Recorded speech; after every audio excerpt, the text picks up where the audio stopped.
आपसे मिलने का, क्या कहा जा रहा है उनके तरफ से आपको? नहीं, जो आपने सुना, क्योंकि मैंने पब्लिक एड्रेस सिस्टम से ही बात किया, क्योंकि पूरी जो बात हुई वो पब्लिक एड्रेस सिस्टम पर ही बात हुई, तो सबने सुना, जितने साथी यहाँ हैं उन्होंने भी सुना। एडीएम साहब आए थे और उन्होंने ये कहा कि आप इस आंदोलन को वापस ले लीजिए। मैंने जो उनको कहा वो सबने सुना कि ये मेरे लिए संभव नहीं है, क्योंकि इतने सारे साथियों ने भरोसे से जो मेरे पे विश्वास किया है उससे हम लोग पीछे नहीं हट सकते हैं। और खास करके 29 तारीख को जो घटना हुई, जिसमें कि प्रशासन के कहने पर मैंने छात्रों को वहां से उठने के लिए कहा और उसके बाद प्रशासन ने उन बच्चों पर लाठी चलाया है, तो अब किसी भी हालत में मैं प्रशासन के कहने पर आंदोलन वापस नहीं लूंगा। और वापस होने की एक ही शर्त है, और वो शर्त ये है कि बच्चे तय करेंगे कि उनको आंदोलन आगे करना है कि नहीं करना है। और वो तय करने के लिए मैंने शर्त रखी है कि बच्चों से मुख्यमंत्री सीधे मिलें, ना उसमें प्रशांत किशोर रहे ना कोई दूसरा रहे।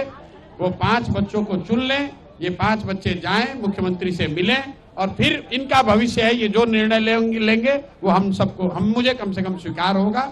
मुझे उससे कोई आगे कुछ कहना नहीं है। आपने सुना, उन्होंने फिर दोबारा यही कहा, सर वापस ले लीजिए, हम बात आगे पहुंचाएंगे, जिसको मैंने खारिज कर दिया। मैंने उनको ये भी कहा कि अगर आप जबरदस्ती करेंगे, आप पकड़ना चाहेंगे, तो उसके लिए कोई जबरदस्ती बल प्रयोग करने की जरूरत नहीं है। आपको लाठी मारना है, हमको मारिए, हमको पकड़ के ले चलिए। बच्चों पर कोई लाठीचार्ज नहीं होना चाहिए। जो लोग यहाँ पर हैं, आपको हमको पकड़ना है, हमको पकड़ के ले चलिए। लेकिन अगर पकड़िएगा तो फिर वापस आऊंगा और इससे भी बड़ा आंदोलन खड़ा करूंगा। 29 तारीख को हम लोग गोलंबर पर, जेपी गोलंबर पर हम लोग बैठे थे। बच्चों के साथ धोखा किया, पुलिस ने लाठी चलाई। उसका खामियाजा ये है कि गांधी मैदान का एक हिस्सा हम लोग कब्जा करके बैठे हुए हैं। और अगर प्रशासन ने फिर धोखा किया तो अगली बार पूरा गांधी मैदान कैप्चर करके बैठेंगे। अगर कल भी एग्जाम नहीं होता है तो कल भी बैठे रहेंगे? नहीं, हमें एग्जाम से कोई मतलब ही नहीं है। एग्जाम जिन बच्चों का हो रहा है उनका होना चाहिए, सरकार का वो निर्णय वो अपना होने दीजिए, उससे हमें कोई लेना देना नहीं है।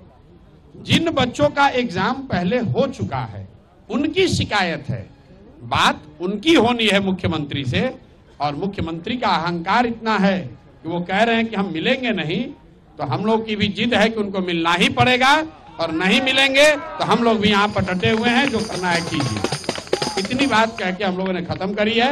उन्होंने कहा है कि वो ऊपर अपना बात करके वापस आएंगे। बाकी मैं अपने आमरण अनशन पर यहाँ पर बैठा हुआ हूँ, अपने साथियों के साथ बैठा हूँ और आगे भी बैठा रहूंगा। बहुत बहुत धन्यवाद।